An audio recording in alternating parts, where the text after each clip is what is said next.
Всем привет! Хочу с самого начала начать с того, что я от славянского мира в целом территориально очень далеко. Недавно я даже выставляла в сторис, сколько километров нас отделяет. Это очень смешно, честно говоря. И что на самом деле мне до Лхасы ближе, чем до самого западного города моей страны. Поэтому спустя годы у меня ощущение, что если в плане пианистических и музыковедческих знаний я съела ту собаку, то в плане культурологического кода не совсем. И я в другом видео позже расскажу, почему так получилось, и, кстати, не только у меня.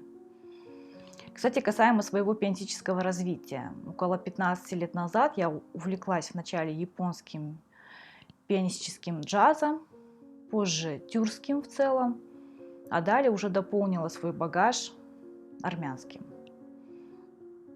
Кровь не вода, опять же. И так как я однолюб, то мои пианистические вкусы на европейские не менялись все эти годы.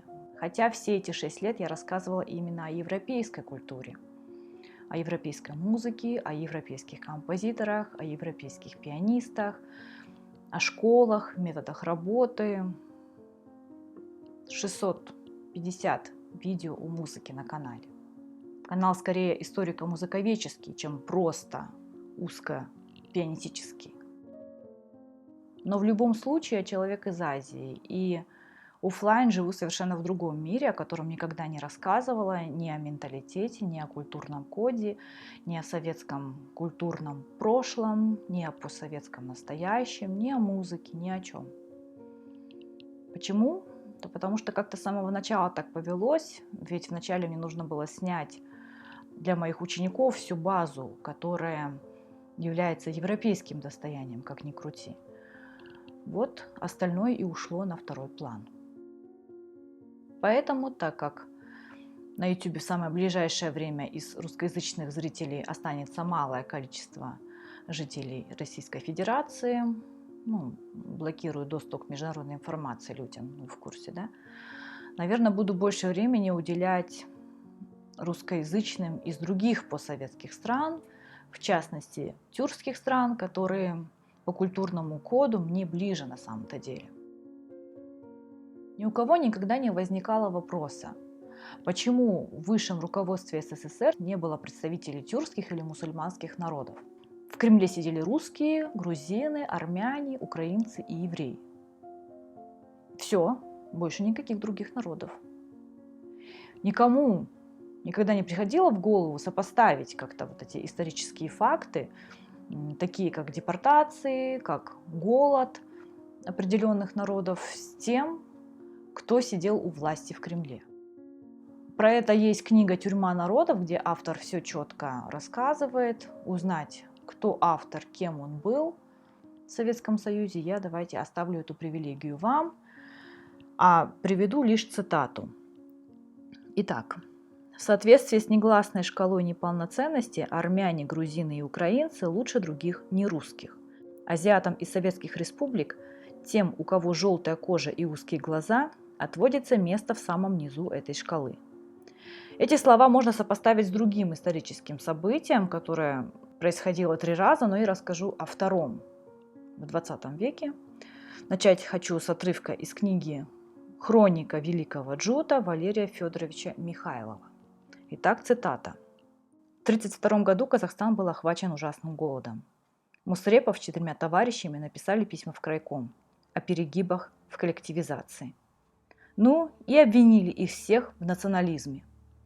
«Мы думали, — сказал Гайбеке, — конец нам пришел. Что для него наши жизни, для этого палача с окровавленным мечом в руке? Зима в том году была ранняя, Алмату еще в октябре снегом занесло. И вот вызывает Мусрепова в крайком. Что ж, поезжай в Тургай, если ты так переживаешь за свой народ, с усмешкой обращается к нему Голощекин. Своими глазами убедишься, что никакого голода там нет. Мусрепов поехал. Дали ему в попутчике непонятно зачем одного крайкомовского чиновника. За аулом Ауеколь в степи начался буран. Тучи снежной пыли застилают солнце, переметают дорогу. Сбились они с пути, лошади встали.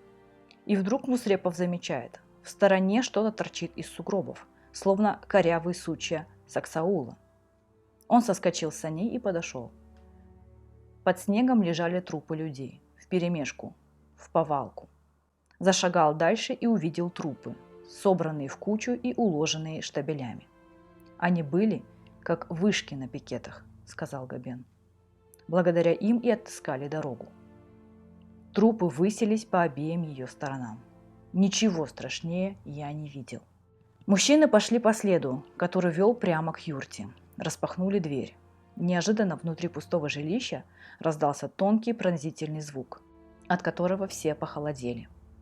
То ли собачий визг, то ли яростный вопль кошки, и все это сопровождалось урчанием. Из крошечного отверстия шалашика выскочило какое-то маленькое живое существо и бросилось на людей. Длинные волосы смерзлись в кровавые сосульки и торчали в стороны. Ноги худые, черные, словно лапки вороны. Глаза безумные, лицо спекшейся крови и обмазано капающей свежей кровью. Зубы оскалены, изо рта красная пена. Все четверо отпрянули и бросились бежать, не помня себя от страха. Когда оглянулись, этого существа уже не было. «Что это было?» – прохрипел Габит, глядя на спутников. Они молчали, дрожа крупной дрожью. Никто так и не вымолвил ни слова. Лишь потом, в Кустанае, один из попутчиков сказал ему: «Вы, наверное, думаете, что это был джин? Нет, не джин. Я разглядел, ясно разглядел. Это был человек, ребенок, казахская девочка лет 7-8». Эта книга – это первое крупное исследование истоков, причин и характера великой казахской трагедии, произошедшей в начале 30-х годов XX века. Тогда под видом коллективизации большевики попытались осуществить геноцид казахского народа по приказу Сталина. Важнейшее мероприятие в ходе мировой революции, которое стоило Казахстану миллионы жертв. И его провел соратник Ленина, Сталина и один из организаторов и исполнителей убийства царя Николая II Голощёкин. Это Голодомор 30-х годов. И голод там был не стихийным из-за джута, например. Голод был искусственным и организованным по четкому плану Кремля. До сих пор же голод 30-х называют официальной политикой Кремля как уничтожение кулачества как класса. Это цитата. Но и также заверяет на весь мир, что эти факты являются лишь цивилизованным этапом развития отсталых групп. Это цивилизованный этап. Понимаете? Это цивилизацию несли люди. Была проведена насильственная коллективизация хозяйств казахов-кочевников, которые занимались пастбищным животноводством без заготовки кормов. Был массовый отъем скота, при том, что казахи выживали сотнями лет именно благодаря кочевому скотоводству. Никогда не были земледельцами, тем более оседлыми. Выводы можно сделать даже по питанию. Мясо-молочные продукты – это база для любого казахского блюда. Интересный факт заключается также в том, что до начала этой самой коллективизации зерно было заранее вывезено. Голод начался в середине зимы, но от голода умирали даже летом. Цель – принять атеизм и принять все советские зверства как должное. Это же во благо. У автора книги как-то спросили в интервью: когда вы собирали материалы для книги, попадались ли среди них факты, рассказывающие о голодных бунтах? И вот его ответ. Да, таких фактов было много. Это я узнал, читая подшивки газеты «Советская степь», первоначальное название «Казахстанской правды». Там, в частности, нашел доклады Голощёкина, где говорилось, что в различных местах Казахстана люди оказывают сопротивление коллективизации и как эти бунты подавлялись. То есть, если перевести на нормальный язык, за то, что голодные люди требовали от власти решить продовольственный вопрос, их расстреливали. Да еще при этом приклеивали ярлык «бандиты». Как описывает Михайлов, цитата, газета, начиная с 1933 года и вплоть до 1985 года, молчали о голоде на этой территории. Продовольственные затруднения – это максимум, что говорили. крича лишь о коллективизации, о победах социализма. Люди ели людей, своих детей, чужих детей. Отобрав тысячи голов скота у казахов, крупные города Российской Советской Федеративной Социалистической Республики обеспечили себе сытую жизнь. В это же время, несмотря на голод на казахской земле, и в Украине, кстати, тоже, Сталин экспортировал хлеб в страны Европы, причем по заниженным ценам. Михайлов в интервью как-то сказал, цитирую, «Трагедия произошла в 30-х годах, а говорить о ней стали только в конце 80-х. И то очень осторожно. Первоначально в романах и повестях русских писателей Василия Белова, Виктора Астафьева, Федора Абрамова, Сергея Залыгина, а затем уже к концу развала СССР появились книги казахских писателей. До сих пор эту тему стараются как-то не трогать, мол, давайте не будем политизировать, а то межнациональная рознь, все дела. Ничего, да, что из казахских земель выжили все соки, устроили геноцид нации. Половину, по подсчетам 50% нации. А некоторые расчеты, которые учитывают последующие приросты населения, они указывают и на 70%. Стерли просто с лица земли. Независимые комиссии, они делали уже соответствующие расчеты в нашей стране. Это уже все признали. Но незачем, да, поднимать архивы. Не надо. Что было, то было. После второго мероприятия по подсчетам казахов осталось менее 2 миллионов человек. Те, кто жил ближе к границе, они бежали в соседние страны. Кыргызстан, Узбекистан, Туркменистан, даже в Китай, в Монголию, в Афганистан. Там до сих пор живут казахи целыми диаспорами. И изучающие этот вопрос казахские интеллектуалы, они настаивают на том, что этот голод только лишь провалом советской политики, провалом советской коллективизации, его этим не прикрыть. Многие из них воспринимают его как акт геноцида. Знаете, еще в XIX веке востоковед, историк, этнограф Николай Александрович Аристов писал о том, что казахи следующие по численности среди тюркских народов после турков. Турки первые, казахи вторые, при этом по земле казахам принадлежала самая большая земля по территории. А после голода уже в 1989 году по переписи казахов оказалось вдвое меньше узбеков. Узбеков 16 миллионов, казахов 8 миллионов. Сейчас узбеков 34,5 миллиона, казахов 18 миллионов. В начале 20-х годов были массово арестованы под доносом и без буржуазные националисты, как их называли. Это были казахская интеллигенция, которая представляла собой членов партии Алаш, общественно-политическое такое национально-освободительное движение. С 1937 года по 1941 многие из них были расстреляны как враги народа. А история деятельности Алаш-Орды напрямую связана с развитием национальной мысли, национальной казахской культуры, науки, образования всего казахского народа в начале 20 века. Они боролись за национальное представительство, за равенство республик, входящих в состав Советского Союза. Они боролись за равноправие языков, а расстреляли их как врагов. Их партия занимала 6-е или 8-е место среди 50 других партий, которые существовали накануне Октябрьской революции. И тем не менее их слышать никто не хотел. Расстрелять и делов-то. А к слову, Ататюрк в свое время был вдохновлен их деятельностью и не раз упоминал и писал об алашардинцах. Байтурсынов, Букейханов, Жумабаев, Асфендияров и многие другие участники, они были репрессированы. Всех их обвиняли в принадлежности к террористической организации. Они были расстреляны как враги. А эти люди были поэтами, писателями, тюркологами, переводчиками, лингвистами, педагогами, историками, этнографами, врачами, математиками, инженерами. Многие из них сейчас покоятся в братских могилах.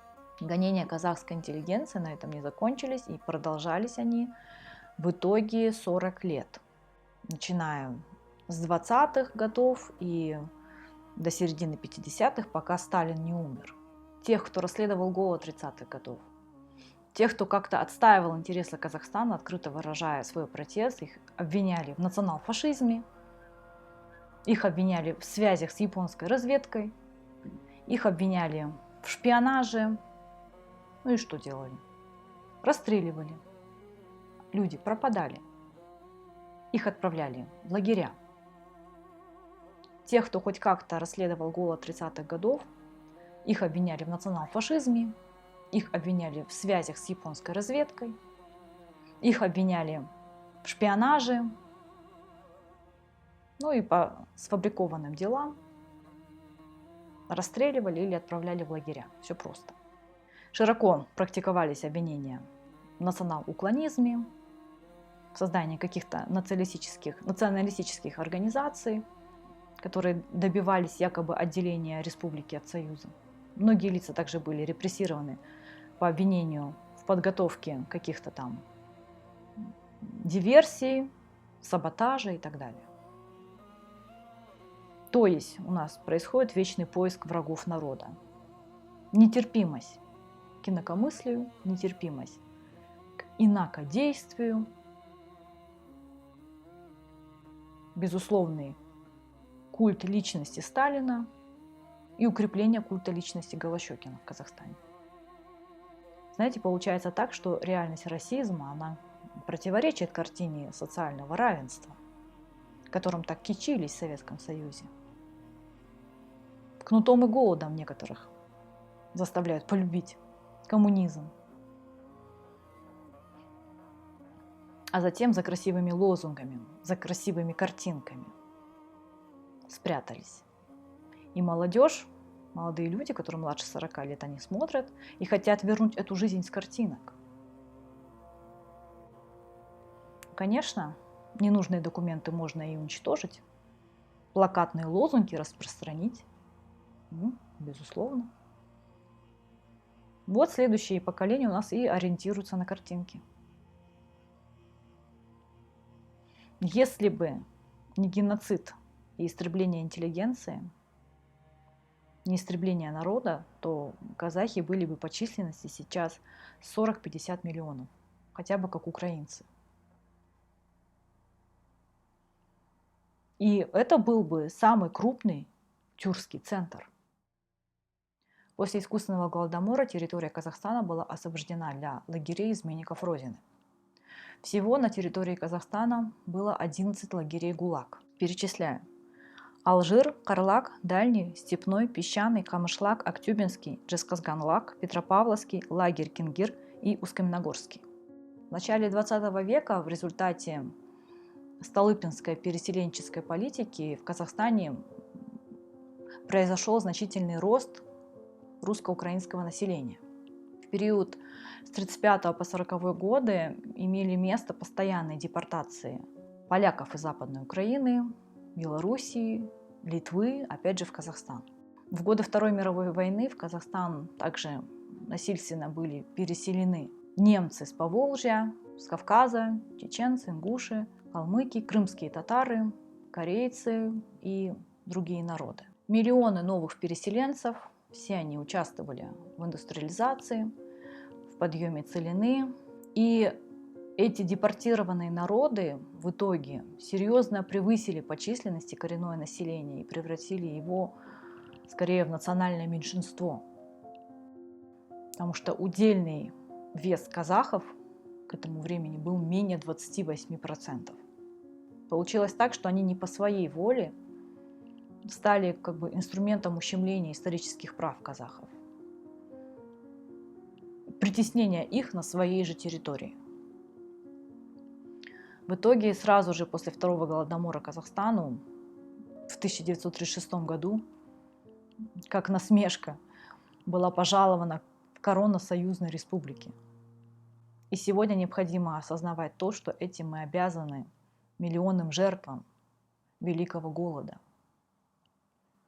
Потому что та сталинская реформа, сталинская конституция, которая даровала как раз статус этой союзной республики, она таким образом просто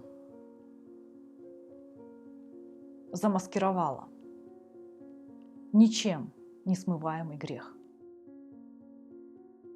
В мои детские годы я училась совершенно в межнациональных классах.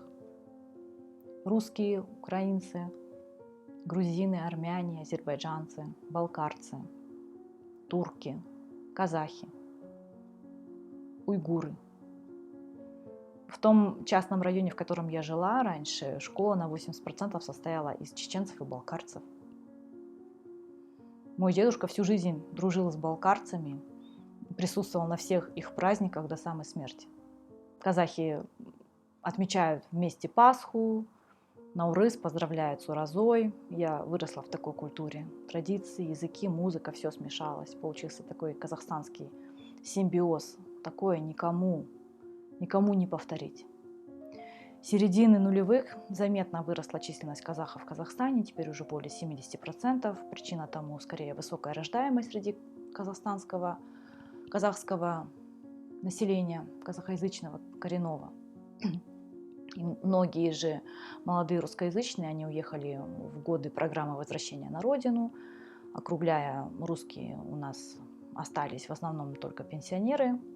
Но казахский народ, он продолжает отличаться своим гостеприимством, своим толерантным отношением к другим. И сейчас к нам продолжают приезжать уже чаще из ближайших азиатских стран.